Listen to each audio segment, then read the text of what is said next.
Hello my dear friends, I hope you all are doing good. Friends, अगर आप हमारे channel पे नए हैं तो चैनल को सब्सक्राइब करिए और बेल आइकन को प्रेस करिए ताकि आने वाली हर नई वीडियो का नोटिफिकेशन आप तक पहुंच सके। आप हमारे साथ टेलीग्राम चैनल पे भी जुड़ सकते हैं, जिसका लिंक डिस्क्रिप्शन बॉक्स में दिया गया है, जहां हम आपको हर तरह की relevant information exam oriented provide करवाते हैं time to time. State level की पोस्ट जितनी भी निकल के आती हैं, चाहे वो जेके एसएसबी निकाले, जेके पीएससी निकाले, जेके न्यूज़, सारी की सारी हम आप तक पहुँचाते हैं। इसके अलावा सेंटर की जो भी पोस्ट निकल के आती हैं, वो भी हम आपके साथ शेयर करते हैं। सो इसलिए सारी की सारी नोटिफ़िकेशंस या अपडेट्स पाने के लिए वीडियो के डिस्क्रिप्शन बॉक्स में जाइए, टेलीग्राम के लिंक ओपन करिए और हमारे साथ टेलीग्राम जॉइन करिए फॉर रेगुलर नोटिफ़िकेशंस। तो आज की इस वीडियो में हम इन्वेस्टिगेशन के बारे में बात करेंगे, Jammu Kashmir police sub inspector की इन्वेस्टिगेशन के बारे में जो बात चल रही है। सो वीडियो को लास्ट तक देखिएगा और वीडियो को लाइक करना ना भूलें।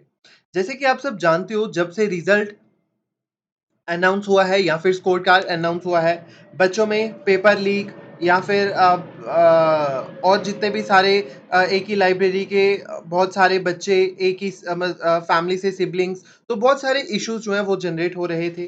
तो इसी को चलते हुए ये काफ़ी चीज़ें वायरल हुई, तो एलजी साहब ने इसकी इन्वेस्टिगेशन के ऑर्डर दे दिए। अकॉर्डिंग टू हिम, कि जो इन्वेस्टिगेशन है ऐसे लोगों को दी गई है जिनका गुड ट्रैक रिकॉर्ड है कि वो फेयर इन्वेस्टिगेशन करेंगे। और हम सब की यही एक वॉइस होनी चाहिए कि फेयर इन्वेस्टिगेशन या प्रॉपर इन्वेस्टिगेशन होनी चाहिए और एक टाइम बाउंड इन्वेस्टिगेशन होनी चाहिए। सबसे बड़ी बात, ऐसा नहीं होना चाहिए कि इन्वेस्टिगेशन जो है वो साल साल दो दो साल लगा दे। एक टाइम बाउंड इन्वेस्टिगेशन होनी चाहिए जिससे सारी चीजें जल्दी से जल्दी निकल के आए और प्रिसाइज वे में एक एक्यूरेट चीजें जो हैं वो निकल के आनी चाहिए। जो भी कल्प्रिट हैं उनको सख्त से सख्त जो है वो सजा मिलनी चाहिए। अभी क्या चल रहा है इन्वेस्टिगेशन के मामले में, बहुत सारे बच्चे ऐसे हैं वो बोल रहे हैं कि री एग्जाम कंडक्ट करवाया जाए, और बहुत सारे ऐसे बच्चे हैं वो बोल रहे हैं कि री एग्जाम नहीं होना चाहिए क्योंकि हमारा पेपर तो अच्छा हुआ था। अब बहुत सारे बच्चे ऐसे भी हैं जो बोल रहे हैं इन्वेस्टिगेशन होनी चाहिए, प्रॉपर वे से होनी चाहिए, प्रॉपर चैनल से होनी चाहिए। कुछ बच्चे बोल रहे हैं कि सीबीआई इंक्वायरी होनी चाहिए रेदर देन स्टेट इंक्वायरी। तो हर बच्चे के डिफरेंट डिफरेंट व्यूज हैं और हर बच्चे जो है वो एक दूसरे को पकड़ के मतलब बोल रहे हैं कि ये बच्चा अगर किसी के 100 प्लस मार्क्स हैं तो डेफिनेटली वो कैटेगरी वो ओपन मेरिट में आएगा, लिस्ट में आएगा। तो देखो, बहुत सारे बच्चों के जेन्युइन केस हैं, उनके अकॉर्डिंगली वो बच्चे मेहनत करके इतने इतने नंबर लाए थे और वो बोल रहे हैं कि री एग्जाम नहीं होना चाहिए, एक प्रॉपर इन्वेस्टिगेशन होनी चाहिए और जो इन्वेस्टिगेशन में गलत आता है उनको सजा मिलनी चाहिए। और जितने भी, जैसे अगर 1200 कैंडिडेट्स उन्होंने सिलेक्ट करना है, तो लेट सपोज 1100 या 1120 है, 50 है, 70 है, इतने बच्चे जो हैं वो एक सही ढंग से पेपर देके आए हैं और 20, 30, 50, 100 जितने भी हैं, ये कल्प्रिट अगर शो होते हैं कि इनके द्वारा जो एग्ज़ाम दिया गया था वो गलत ढंग से दिया गया था या कुछ ना कुछ इल्लीगल पाया जाता है, तो इन्वेस्टिगेशन उन पे होनी चाहिए, उनको बाहर निकालना चाहिए। 1100 बच्चे को क्यों बाहर निकाल रहे हो? उनका क्यों फिर से एग्ज़ाम जो है वो लिया जाना चाहिए? देखो, बहुत सारे बच्चे ऐसे हैं जो बोल रहे हैं कि इन्वेस्टिगेशन होनी चाहिए जिनके 110 प्लस मार्क्स हैं। और बहुत सारे ऐसे बच्चे भी हैं वो बोल रहे हैं कि इन्वेस्टिगेशन नहीं होनी चाहिए, हमारा पेपर इतना अच्छा हुआ है, अब क्यों इन्वेस्टिगेशन होनी चाहिए? कि बार-बार जम्मू कश्मीर पुलिस सॉरी जम्मू क जेकेएसएसपी की तरफ से ये बार-बार हर बार देखने को मिलता है। तो देखो, बड़ी बात तो ये है कि आने वाले फ्रॉड से बचने के लिए अगर इस टाइम पे इन्वेस्टिगेशन हो जाती है, अगर यहाँ प्रॉपर एक चैनल के थ्रू अच्छे ढंग से इन्वेस्टिगेशन हो जाए, तो आने वाले फ्रॉड से हम लोग बच सकते हैं। हो सकता है यहाँ अगर इन्वेस्टिगेशन, देखिए आप आपके अकॉर्डिंगली, अगर देखिए कुछ बच्चों के अकॉर्डिंगली ऐसा है कि इन बच्चों की जो है वो आगे प्रोसीजर स्टार्ट हो जाना चाहिए, जो बच्चे दोषी पाएँ उनको बाहर निकाल देना चाहिए। यहाँ से तो आप निकल गए फर्स्ट फेज से, आपके 110 मार्क्स आ गए, 100 प्लस मार्क्स जो हैं वो आ गए मेहनत करने से। बट आप क्या इतने एंश्योर हो कि जो सेकंड स्टेज है वहां पे करप्शन नहीं होगी? वहां पे भी करप्शन हो सकती है। तो इसलिए उस चीज़ से बचने के लिए आप अभी इसी टाइम अपने दिमाग में ये चीज़ें सोचिए कि अगर इन्वेस्टिगेशन हो जाती है एक फेयर तरीके से, तो आने वाले फ्रॉड से हम लोग बच सकते हैं। आने वाली पोस्ट जो होगी, उसमें हमें कोई डर नहीं होगा। अभी बच्चों को इतना डर लग रहा है कि नेक्स्ट फॉर्म अगला फॉर्म फिल करें या ना करें। क्योंकि पढ़ने वाले बच्चे जो हैं वही सिलेक्ट नहीं हो पा रहे हैं। 2-2 4-4 5-5 साल से जो बच्चे कंटिन्यूअसली लगे हुए हैं, वो उनका उनको देखो वो लिस्ट में नहीं आ रहे हैं। तो कहीं न कहीं उनके मन में ये डर बैठ बैठ रहा है कि कुछ ना कुछ एक साइड बिज़नेस लोग चला रहे हैं जिसकी वजह से हम लोग रह रहे हैं। तो इसलिए एक प्रॉपर फेयर जस्टिस जो है वो बच्चों के साथ होना चाहिए, फेयर इन्वेस्टिगेशन होनी चाहिए। चाहे वो स्टेट लेवल पे हो, चाहे वो सेंटर लेवल पे हो। अगर सीबीआई बच्चे काफ़ी सारे बच्चे जो डिमांड कर रहे हैं कि सीबीआई इंक्वायरी हो, तो डेफ़िनेटली सीबीआई इंक्वायरी भी जो है वो होनी चाहिए। अब देखिए पेपर क्रैश की बात अगर हम बोलें कि पेपर क्रैश हो जाता है, तो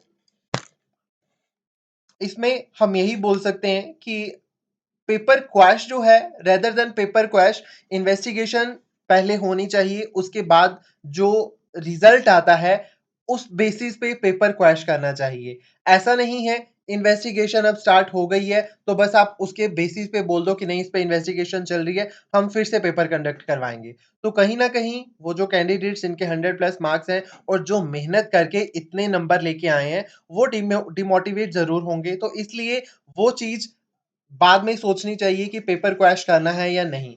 तो पेपर क्रैश करने से बेटर है पहले अच्छी ढंग से इन्वेस्टिगेशन हो जानी चाहिए, कल्प्रिट सामने आ जाने चाहिए। फिर जो रेशो सामने निकल के आता है कि ये 10% है, 5% है, तो उसके बेसिस पे ये डिसीजन लेना चाहिए कि पेपर क्रैश करना है या नहीं। अगर देखो सिर्फ 2% या 4% बच्चे या कैंडिडेट्स जो हैं वो कल्प्रिट पाए जाते हैं, तो फिर पेपर क्रैश करने का कोई चांस नहीं बनता है। अगर बहुत ज़्यादा क्वांटिटी में निकल के आता है देन पेपर क्रश करने के चांसेस जो हैं वो बन जाते हैं। तो इसलिए एक प्रॉपर इन्वेस्टिगेशन जो है वो अच्छी ढंग से होनी चाहिए क्योंकि रीज़न यही है कि 1200 सब इंस्पेक्टर निकल के आएँगे, जो कि पूरा का पूरा जम्मू कश्मीर यूटी को सँभालेंगे। तो 1200 2-4 सब इंस्पेक्टर की बात नहीं है, 1200 सब इंस्पेक्टर की बात है। अगर यहाँ अभी कल्प्रिट्स आगे चल जाते हैं, कल्प्रिट्स ड्यूटीज़ जॉइन करते हैं, वो तो डेफिनिटली आगे जाके वो और प्रॉब्लम क्रिएट करने वाले हैं। वो आगे जाके और करप्शन क्रिएट करेंगे डिपार्टमेंट्स में। तो इसलिए एक फेयर जस्टिस और फेयर वे से सारी चीज़ें हो जानी चाहिए ताकि नेक्स्ट टाइम कोई ये ना बोले कि पेपर लीक हुआ है, किसी ने पैसे लिए हैं, एक ही फैमिली के 2-2 3-3 सिबलिंग्स हैं और अब कोई प्रूफ ही ना बचे कि कोई कोई मतलब प्रूफ रहना ही नहीं चाहिए। बचने की क्या बात है, कोई प्रूफ निकल के आना ही नहीं चाहिए कि ऐसी चीज़ें हुई हैं कि किसी लाइब्रेरी पर्टिकुलर लाइब्रेरी से 60 बच्चे निकल के आ रहे हैं। ऐसा इसीलिए हो रहा है कि बच्चों के मन में अभी जो डाउट्स हैं कि व्हाय, हाउ, कैसे हो सकता है ये? तो इसलिए एलजी साहब ने एक प्रॉपर जो मतलब टाइम पे ऑर्डर दे दिए हैं, एक टाइम पे डिसीज़न ले लिया है कि उन्होंने टाइम नहीं लगाया। इसलिए मैं आपको बोल रहा था कि 1-2 दिन वेट कर लो। जब आपको उन्होंने बोला हुआ था कि अगर किसी को भी रिज़ल्ट में या एडमिट जो आपके स्कोर कार्ड में दिक्कत आई है, आपको 3 दिन का टाइम दिया गया था। मैंने आपको तभी बोला था, अभी 1-2 दिन वेट करो, रिप्लाई देखते हैं इनका क्या आता है, उसके बाद हम लोग जो है वो डिसीज़न लेंगे।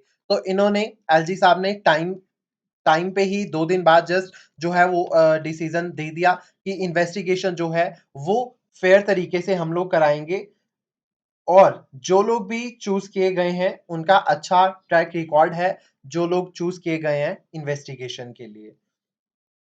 इसलिए अब आप जो है नेक्स्ट एग्ज़ाम की तैयारी करिए। जो भी आपने एग्ज़ाम भरा हुआ है, वीएलडब्ल्यू का भरा हुआ है या आपने प्रीलिम्स के लिए जेकेपीएससी के प्रीलिम्स की तैयारी कर रहे हो, तो बहुत सारे बच्चों के कमेंट्स भी आ रहे हैं कि सर प्रीलिम्स का क्या होगा? प्रीलिम्स का क्या होगा? डेट एक्सटेंड होगी या नहीं होगी? देखिए 2-4 दिन अभी हमें दीजिए।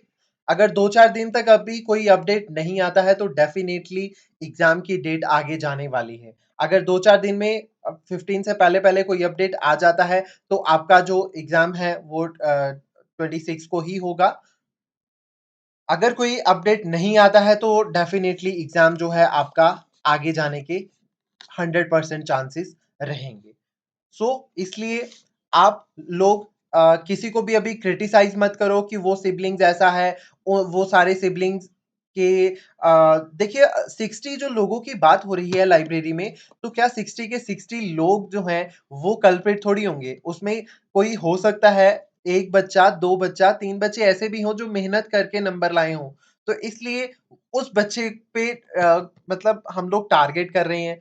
कोई सिबलिंग्स भी ऐसे हो सकते हैं जो सिबलिंग्स जो हैं वो मेहनत करके बहुत ज़्यादा मेहनत करके इतने नंबर लेके आए हों। तो इसलिए उन सिबलिंग्स के भी मन में कहीं न कहीं उनको फ़ील हो रहा होगा कि क्यों हमें क्यों टारगेट किया जा रहा है। तो इसलिए किसी को टारगेट करने से बेटर है हम लोग अब इस चीज़ पे फ़ोकस करें कि इन्वेस्टिगेशन जो है वो एक proper channel, proper fair and justice के थ्रू होनी चाहिए, जिसमें सारी चीज़ें जो है वो सामने आनी चाहिए। रेदर देन कि बहुत सारे बच्चे ऐसे बोल रहे हैं कि अब अगर स्टेट लेवल पे इन्वेस्टिगेशन होगी तो ये अपने लोगों को बचाने की कोशिश करेंगे, ये वो बहुत बहुत सारी चीज़ें हैं जो बच्चे बोल रहे हैं कि CBI inquiry is the best. तो आपने पिछले हमारे जम्मू कश्मीर में और भी बहुत सारे केसेज़ हुए हैं, जिनमें सीबीआई की डिमांड की गई थी और बहुत पीक लेवल पे सीबीआई की डिमांड करी गई थी बट नहीं मिली थी। हमें अब ये सोचना चाहिए कि जो अभी ये हो रही है, जो एलजी साहब ने बोला है कि इसकी प्रॉपर इन्वेस्टिगेशन होगी, तो हमें ये डिमांड करनी चाहिए कि अच्छे ढंग से चाहे स्टेट करे, सेंटर करे, बट एक प्रॉपर चैनल के थ्रू होनी चाहिए, जिसमें जो भी गिल्टी पाया जाता है, जो भी कल्प्रिट है इसके पीछे, उसको सज़ा डेफ़िनेटली मिलनी चाहिए, वो बाहर हो जाने चाहिए इस पूरे के पूरे सिस्टम से, ताकि आने वाला जो फ्यूचर में जितने भी एग्ज़ाम कंडक्ट हो, रिज़ल्ट्स आ रहे हैं या एडमिट कार्ड्स आ रहे हैं, स्कोर कार्ड रिलीज़ हो रहे हैं, तो उनमें किसी भी तरह की कोई भी धांधली जो है वो नहीं होनी चाहिए। So this is all about for this video. बच्चे बहुत सारे कमेंट कर रहे थे, मुझे पर्सनली 1-2 बच्चे के मैसेज आए हैं कि अ, हमें क्यों दोषी बनाया जा रहा है? हम तो मतलब मेहनत से इतने मार्क्स लिए हैं, हमें क्यों टारगेट किया जा रहा है बाकियों के बीच? तो देखिए, आपको इसलिए टारगेट किया जा रहा है क्योंकि आप उन बच्चों के बीच में लाई कर रहे हो जहाँ 58 बच्चे ऐसे हैं जो शक की निगाह में हैं, तो अगर आप 2 भी उसी कैटेगरी में आ रहे हो तो आप पे ऑटोमैटिकली वो चीज़ें हो जाती हैं। बट आपका कोई कसूर नहीं है।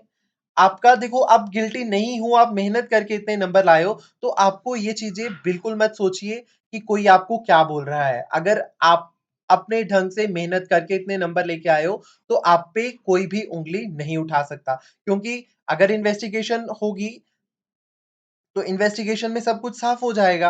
कौन, कैसे, क्या, किसने क्या किया। तो अगर आपने मेहनत से इतने नंबर लाए हैं, तो आपको डरने की कोई ज़रूरत नहीं है। आपको ये चीज़ें सोचने की भी ज़रूरत नहीं है कि why we are lying in this particular category where everyone is सारे आपको शक की निगाहों से देख रहे हैं।